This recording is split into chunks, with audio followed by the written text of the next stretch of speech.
Dear friends, before we start, I want to say that if you have any questions regarding this topic, please feel free to ask them in the comments and I'll be most happy to solve it for you.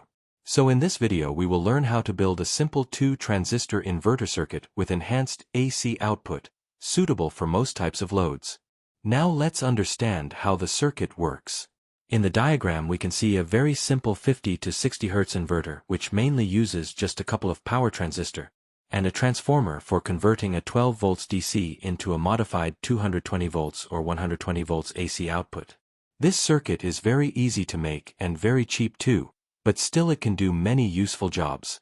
When we use it with a car battery, then it can give almost 100 watts power, and we can run things like an AC/DC radio, shaver, tube light, small soldering iron, 40-watt bulb, amplifiers, or even a small Bluetooth equipment.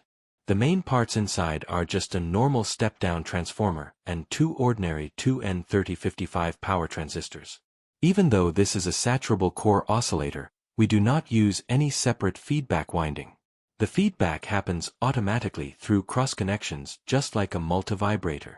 When we put full load, then its efficiency becomes around 75%, and we get almost 110 volts or 220 volts output, depending on the winding rating of the secondary side of the transformer. Normally, the waveform is square wave, but if we add one pi-type filter as shown in the next diagram, then that removes spikes from the waveform and changes it into a trapezoid wave instead of a normal square wave. Because of this, the inverter output becomes modified AC and more suitable for running radios, recorders, LED bulbs and other sensitive electronic things. In this circuit, the efficiency, frequency, output voltage, and starting performance all depend on each other. So if we change one, then others will also change. That is why we may need to try adjusting the bias resistors a bit for best results. Mostly, maybe only one resistor like R1 will need some change.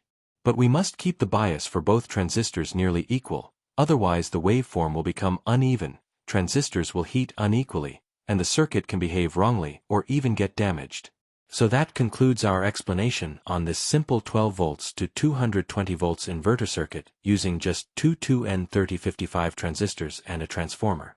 If you found this video useful, then please give it a thumbs up, share it, and subscribe so that I can feel encouraged to post more such circuit tutorials.